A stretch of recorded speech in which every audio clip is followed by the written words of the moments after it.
Hey everybody, TH from exEXPERTS here. We are going live right now with Dr. Elizabeth Cohen. She wrote the book, The Light on the Other Side of Divorce. She is so awesome. She's going to talk to us about how to cope during the holidays, especially when you're divorced, of course. So they are going to jump on, and Jessica's going to jump on also. And we will get started. We have a bunch of questions, but please feel free to ask questions, ask us anything, ask Dr. Cohen anything that you want, and let's get into this. Hi. Hi. How you feeling? You good? Are you good? I'm great. Rooster? Okay, great. Great. Awesome. Okay, so we have a lot of people here at exEXPERTS audience, and I'm sure your audience too, who wants to know, holy shit, we're in the middle of holiday season. Yeah. This sucks. What do I do? Like, what is the first piece of advice to like kind of settle people who are freaking out? I think the first thing to do is exactly what you said, which is to settle into the fact that we're really talking about are 2 or 3 days. These are 2 or 3 days that we have put expectations, assumptions, ideas, projections on. It's the same as like a Saturday and a Sunday. And so we really need to get kind of crystal clear with ourselves that culture is telling us about these days. We're putting pressure, maybe remembering the past and what they were like, but they really are just 2 days. And as we talked about TH in the podcast, you know, you can choose to like not have that as a day. Like this is all your choice. These are 2 days that we have decided in this hemisphere to say are significant in this way. It doesn't mean that this has to be the most significant days of your life. That's how I would want to start, is just taking the pressure off of these days. Right. And so I think that what everybody always is wondering, and particularly when you're separated, getting divorced, or, you know, recently divorced, what are the ways to be able to get through it? But we also have people that have asked, like, what are some things that you should not do in order to be able to help yourself not getting stuck into that like downward spiral or get stuck in the holiday blues? Yeah. I think one thing you really have to ask yourself always are, what are your expectations? What are you hoping? A day, a holiday, it doesn't change your life. It's literally one day. Your life is what it is. So for you, you need to think about, what do I want to experience? Sure, on this day, but also for the next week and for the month after. You need to curate this. I like to say in my book, I talk about living by design, not by default. Like you need to design this for yourself instead of defaulting into it. Let's talk about that a little more. Like, let's can you hear me? Bring it literally back to basics. How do you do that?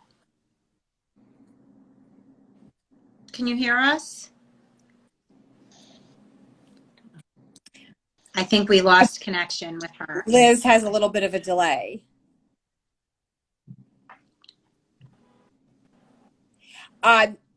She looks deep in thought, though. That's right. Sorry, can you hear me? I'm having a little Liz, can you hear us? I couldn't hear you, but now can you hear me? Okay, we can hear you. Okay, I don't know what was happening. Yeah. So you were talking about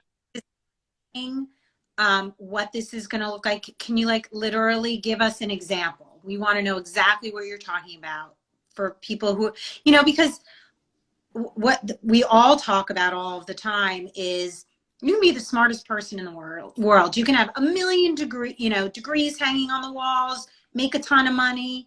When you're going through something like a divorce, your brain just doesn't work properly. You're just so overwhelmed, and the emotions and everything are hitting you. So simplify this for us. Give us examples. Well, I was just going to say, I think the holidays in general, that less is more. I think that you should write down a list of all the things. I just did this with a client that you think you have to do.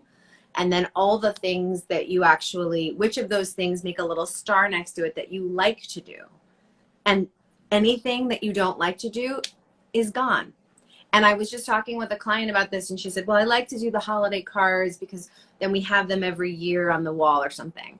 And but I hate addressing the envelopes. I said, well, take the picture. You don't have to send the cards. Just take, what is the part that you like? So what do all of you, everyone has a piece of the holiday that's special to them. That also helps when you're talking to your co-parent. You say, this part is important to me. Like, I'm just saying, midnight mass is important to me, or the first night of Hanukkah is important to me. Like, what is important to you, really? And not really being so diffuse and saying everything is important, because it isn't. Right. It really isn't. So really getting clear on what you have to do and what you actually want to do. And I think when you've been going through a divorce, and especially a difficult relationship, we lose sight of what we really want and what we like. And we think we have to have everything. And we really don't. We need connection. We need connection to other people. We need connection to ourselves. And so that's another thing you can do. Another tip is look at your holiday plans and ask yourself, how much of this time am I connecting either to myself or to other people? And if you don't have enough of that, put more in. And connecting, by the way, isn't like sending a present. It's actually having time with somebody and hearing their voice. I am the queen of being busy as opposed to being productive. And I think that's kind of what you're getting to. Like, don't just do stuff to have a lot of stuff going on. Exactly. Do actually meaningful, which really does make so much sense. And it does take some time to figure that out. So I love, like, literally writing it down. And I would be really upset if, and then, you know, then you make that a priority so that you're. Well, I would also just encourage you saying it on the positive. So I'd be really overwhelmed with joy if, and then do that instead of setting yourself up for something you might not like. And so instead, what are the things that will bring me joy and light me up? And I think one of the things you're bringing up, TH, that's really important is that busyness is a way very often that we deal with stress and trauma, which a divorce is. And so if you catch yourself feeling very busy and very overwhelmed, stop for a moment, put your hand on your heart, and ask yourself, what am I actually feeling? Like, busy is not a feeling. Right. One of the things I just wanted to touch on, because you had mentioned gifts, and I think that people are always wondering how to handle things when it comes to gifts, whether you have kids. So I want you to answer a couple of questions, like, you know, what if your kids are like little and want your help to get, you know, your ex a gift? And do you ever, or is it a good idea, maybe your kids are older, maybe the gifts that they want are more significant. Does it work to still try to recruit your ex into like doing a joint gift from the parents? And like, or what do you for extended ex-in-laws, family members? Like, how do you handle all of that when you're going through the holidays with divorce? Yeah, I think that's a really good question, Jess. I mean, I think the most important thing in this situation, and I can give some specific suggestions, but is to always be clear on your intentions. You know, if you're giving a gift to your ex-in-laws because you don't want them to think you're an asshole, that is not a reason to give them a gift, which is why many of us do that. Like, many of us do. Giving gifts to the outlaws so they don't you're an asshole.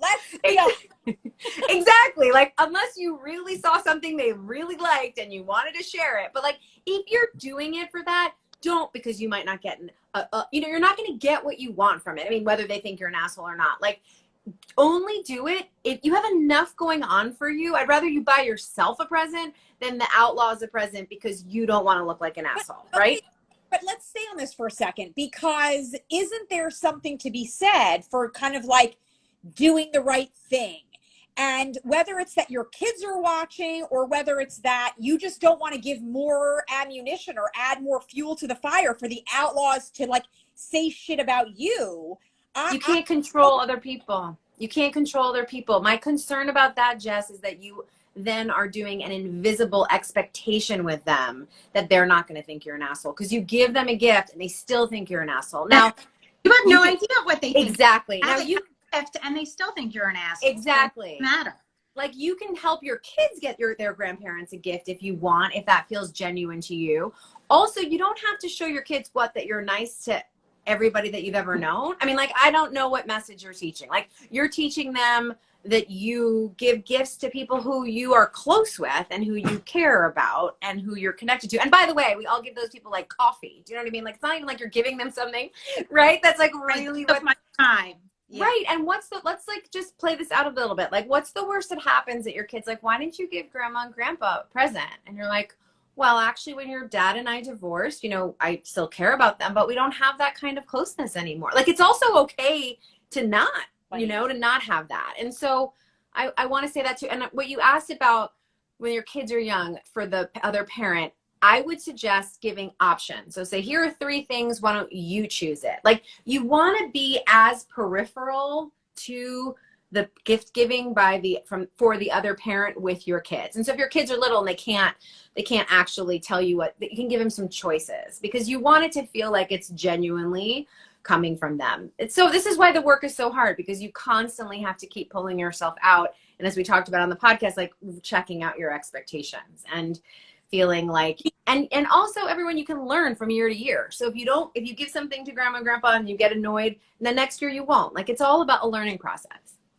Do you like the idea of exes soon to be divorced or divorced collaborating on gifts if there are children involved or for other family members involved? And by the way, like, what if the way that it works out is that you used to be close with your ex, whatever, brother-in-law, sister-in-law or something, and your ex-spouse was never that close with your side of the family? Like, are you crossing any lines by continuing to give gifts or anything like that on that side of the family for the holidays? No, I mean, I think part of what you're getting to, Jess, is this like calculated numerical thing that we do now with gifts. Like, we don't give gifts to people. Like, if they're your friends and you are close with them, you give them a gift. It's not like these are the people and we have to fill the slots like on our Excel spreadsheet. So like, it's not weird. Now, let's say I have a client who's this way, who's very close with her ex's family. Of course, she's going to be giving them gifts. Now,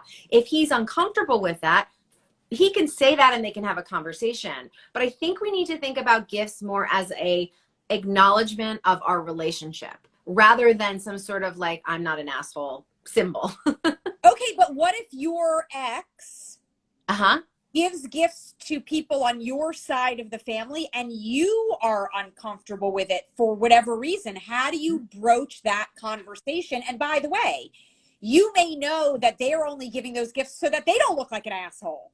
Right, exactly. Well, I think you'd have to think, like, don't fucking give my parents presents. Don't give my family members presents. To tell him not to do that anyway, right? What did you say? Like, I'm curious to hear what you have to say, and then I'll say what I think.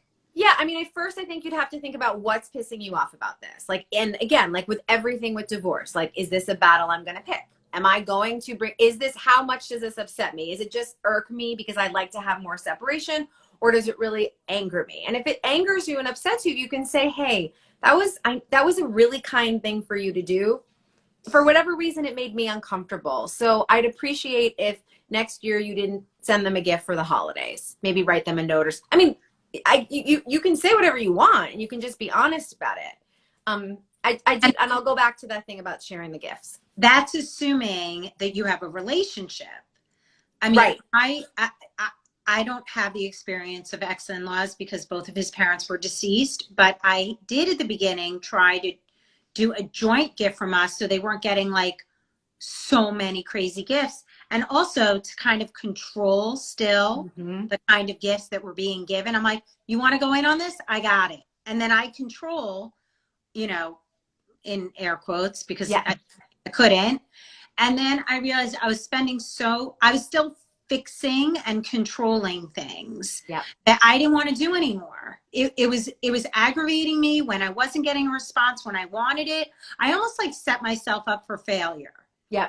I know what my relationship with my ex is. So why do I expect more? And we did talk about this before, but I think it's really important around the holidays in terms of what you celebrate, when you celebrate it, new traditions that are being set up, the types of gifts that are being given. Like, I don't approve of these gifts being given. Well, too effing bad. This is what you're going to give. And so I had to like kind of turn it around sometimes. I remember my daughter was very young and she got a phone. It was like one of the first iPhones. And I said to her, so her friend made her feel really badly about it. She goes, oh my God, you're so spoiled. You shouldn't have a phone like that. And going on and on. And this is what her father gave to her. So I said to her, and you'll tell me if it was right or wrong, I said, you know what? You're very lucky. You take very good care of it. You don't walk around saying, I got an iPhone and putting it in everybody's face. You just, you know what? I'm really fortunate. I'm very thankful. And I'm going to take really good care of it because I know it was a lot of money. And her friend was kind of being a jerk. But this was, they were 9 years old. I mean, they were infants. But so for me, it was control and fixing that it did take me a few holidays, birthdays, Hanukkah kind of stuff to just be like, F it. You know, he's giving them what he's giving them. I want them to be proud. I want them to realize how expensive it is. It's not just something you throw around. Right. And I'll just stick to what I'm comfortable giving and kind of pick my lane, but it's hard. And I think is giving and the gifts that you're giving, because I think you have to be really clear, like I was saying before, what is your motivation behind giving gifts in general, but why are you doing it? What's your motivation? And can you really do it with no strings attached? And I mean, no emotional strings attached either. And TH, I love your example too, because if you had shamed and shit on the gift, you know, that was also sending a message about her dad. I mean, you have to remember that I just interviewed this amazing girl who is a child of divorce. She's 20 and she has a blog for kids who are going through a divorce. Bella Duncan. I'll have to connect. She's Bella Duncan, right? She's amazing. What do you think about you? Yes. Yeah. Oh, you did. Okay. Thank you. What do you think Bella would say? She would say, please don't say anything about my parents' gifts. Please don't put me in the middle. I don't want responsibility. And so you have to remember that even for the person who, you know, paid for the gifts, like the kids don't want the responsibility of having to negotiate between the two of you about anything. They want it to be smooth. So on that, here, Allie's asking, as a kid, how do you be honest about how you feel about the holidays in regards to who you'll be spending the time with without offending your parent? So here's the thing, Allie, offending people is okay. Offense, I wouldn't even use that word. If you are uncomfortable, people who love you want to support you. And the only way people can support you is knowing how you feel. As a parent, we want you all the time to ourselves, never go anywhere. Like that is just how we feel. So you're always going to be disappointing us. The problem is that if you do something that isn't right for you, you will start feeling resentful and you won't be that nice to be with. Like, do you remember that last time you went to a friend's birthday party and you really didn't want to? Like, you were a terrible guest. So it's a gift to your parents to tell them what you really want, where you will be really happy. But hold on, you're right. Obviously, but at the same time, it's like, okay, but you're, as the parent, we as the parents worked through all of this with our lawyers and created this custody schedule and created this rotation. And so where during the holidays does a parent draw the line with you as the don't choose the custody situation? Like, this was a negotiation that we worked out and it's my holiday. How does a parent deal with that? Yeah, it sucks.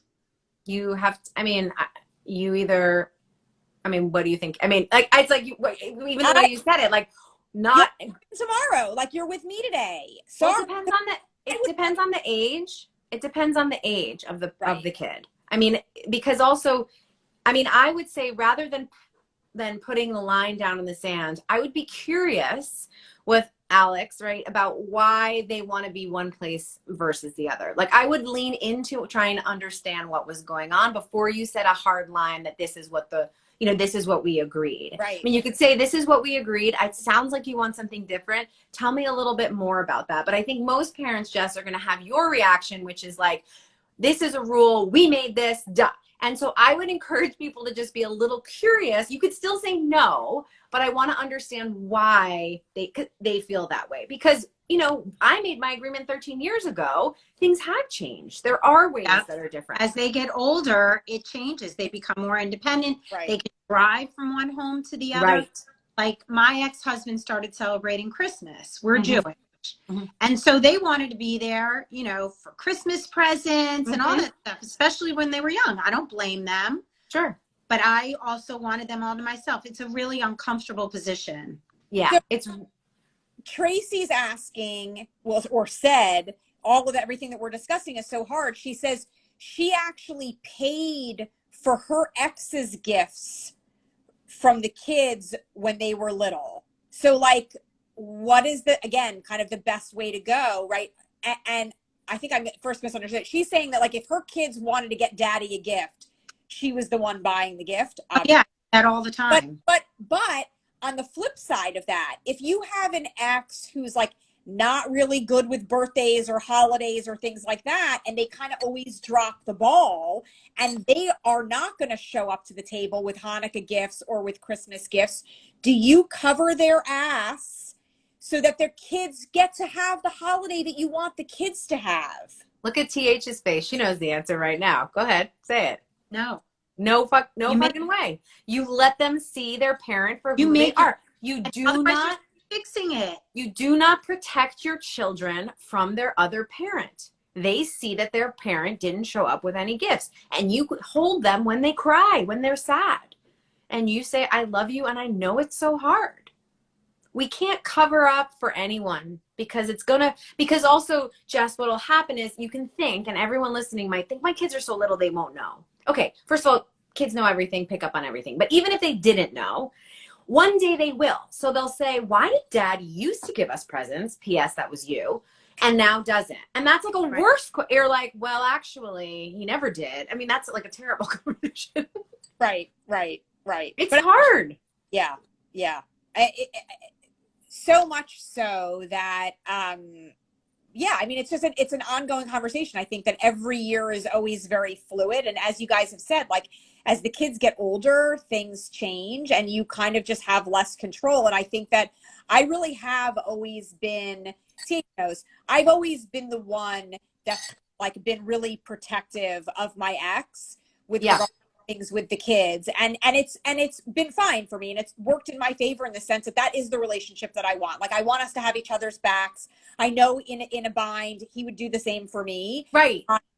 But it is challenging sometimes because, I think that whatever. Jess, you just said a very important thing that TH and I do not have, which is that he would have your back at any time. You are talking about a collaborative relationship. You and your ex can probably buy a present for your kid together because you can also decide if karate or judo is better, right? Like, you have the capability to do that. If you are in a relationship, which most of the people I know in my clientele who can't, this is not a time to do that. So I think it's really an important distinction of what it really does start with. What kind of relationship do you have to your ex? Can you collaborate healthily? Right. All right. I just want to reset for a second. Okay. Everybody who's joined, Jessica and I are the exEXPERTS. We've lived it, so we get it, from the Divorce Etc. podcast. And we are so happy to have Dr. Elizabeth Cohen here. She is the author of The Light on the Other Side of Divorce. And she's just awesome. I mean, the book is out, it's new, but like, listen to this conversation. It's real. She's also a real life expert like us. She's been through it. She's lived it, so she gets it in a different way. So offering all different kinds of perspectives is what we're here for, so that we can help people who may not resonate with me or Jessica, maybe with Dr. Cohen, maybe with someone else. Ask us anything. Follow us. The Divorce Doctor is Dr. Elizabeth Cohen's Instagram. Ours is exEXPERTS, as you know now, because you're joining us live. So please follow us. And ask us any questions. The holidays are hard. It's hard. And then when you have kids, it's another layer of hard. And then when you're managing other people and other relationships and other shit, it's hard. So I have another question. Yep. Holiday parties. Great. You and your ex are both invited. Great question. I was in that situation for a birthday party, and I did actually negotiate with him, and it worked out in my favor. It doesn't always, but I'm curious to hear what you have to say about that. Yeah, I mean, I think that you always have to think about what is best for you. I want everyone to forget that there's some best answer when you're going through a divorce. Like, there is no best answer when you're going through divorce. If that was, because we're all different, every single relationship is different. As we just talked about, like with Jess and TH and me, we all have different experiences. So the only thing you do have control over and connection to is yourself. So you ask yourself, do I want to go to this party? How important is it to me?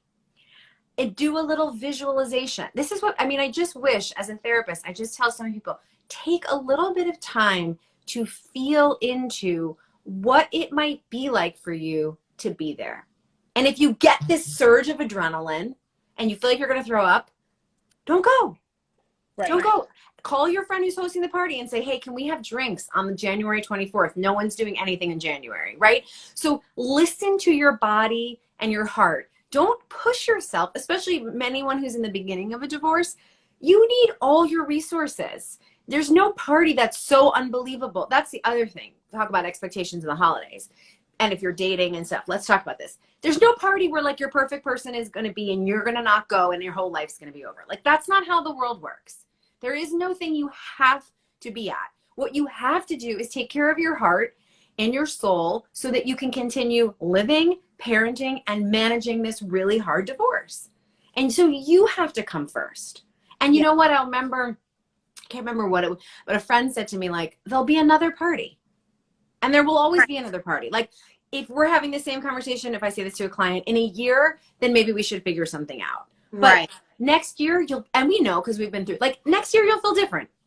This year, maybe no party. Right. So I went to a friend's birthday. It was her 40th. So it was a long time ago.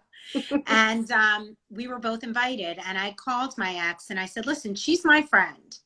I know we all went on a trip together, but she's my friend. So if you're going to go, I want to know, because then I'm not going. Beautiful. And so I went, and it was still hard. So just so everybody knows, like, it's hard. And I'm someone who likes to, like, push myself. Like, you can do it. You can do it. You can do it. So I went with a couple who was very close with me, and they brought me there and brought me home. But I walked in, and it was like a flood of freaking vultures. And I was not ready. I was not ready for questions. I was, like, ready to talk about anything else. Right. But everybody else wanted to talk about was the shit going on with me. Right. I love, actually, you're making a good point. Manage that? Yeah. So TH, one thing I do so often with my clients is we create lines and sentences that they're going to say. So someone comes over to them and they say, oh my God, I heard about your ex. He's the worst. You're like, oh, life can be so complicated. I'm so excited to let it all go tonight and party and talk about something else. Like, you just have a go-to line where you deflect. And I think and that's the piece I was talking about before about preparing. Like, what are you afraid will happen at the party? Everyone's going to flock over to me. So let's just prepare. Like, no is a full sentence. Like, you can say, no, yes. Yeah.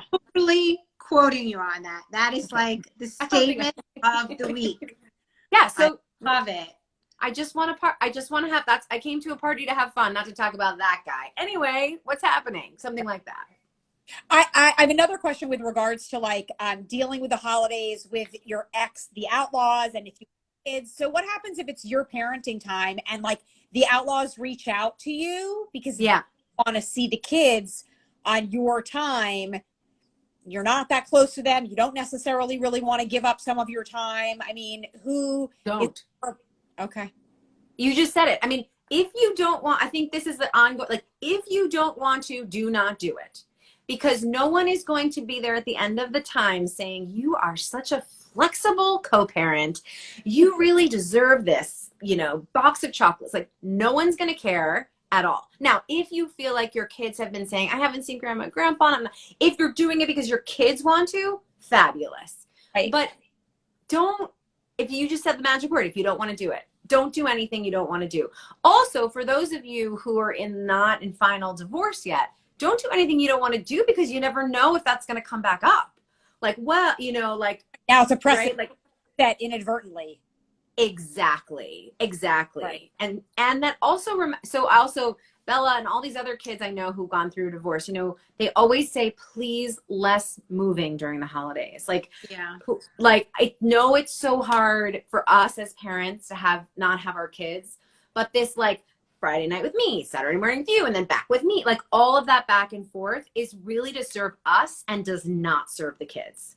Right. And they have the perspective, like, well, next year it's with mom, or next year it's with dad, or we just had Thanksgiving. Like, they can see that. We have to kind of ground into that a little bit. Right. And it's funny too, because I mean, that's a similar situation just when people actually get married. It's like, now all of a sudden you got to split with your parents versus your significant other's parents. And then it's like their parents are divorced. Like, I have a friend who goes to like 6 different places Exactly. because both of sets of parents are divorced and one's been divorced twice. And it's Right. like, it's Right. so much. And then it's like, how much connecting can you really have? And, Right.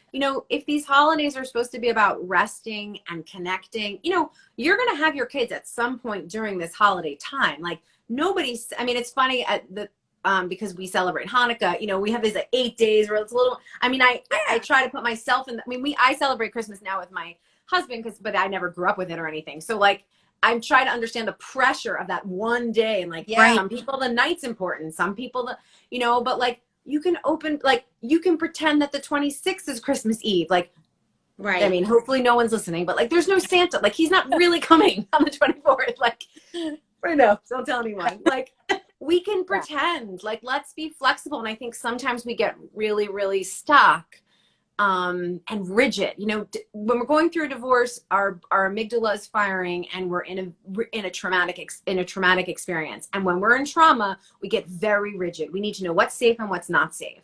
So a lot of our thinking around these topics also becomes super rigid. So I want people to just keep remembering, even though it's the holiday, which I think adds extra stress, of course, to the trauma, try to think more flexibly. Right.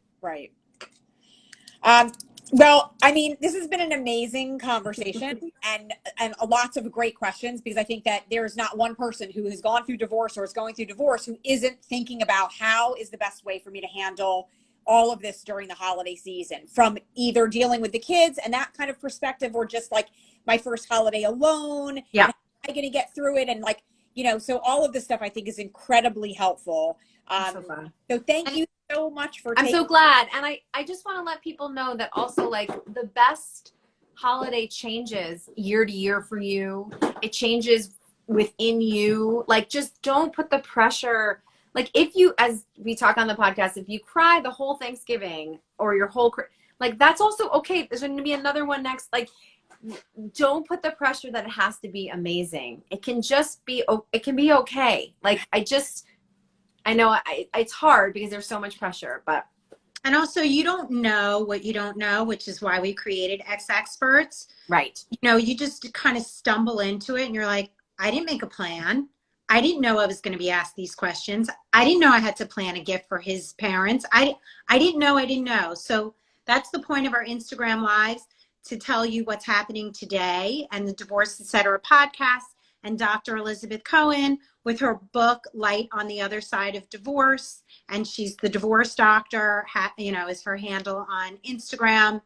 But between all of us, and there are a lot of resources out there, we have vetted them and brought them together for you to give you the information you need right now, and things that you never would have thought of, maybe that you need tomorrow. So check in with all of us. Thank you so much, Elizabeth, for joining. Thank you, Elizabeth. And thank you, everybody, for chiming in and also joining our live today. We'll be live again on Thursday. And good luck, and take some of this advice. It will help you. Totally. Thank you. Happy holidays, everybody. Bye. Bye.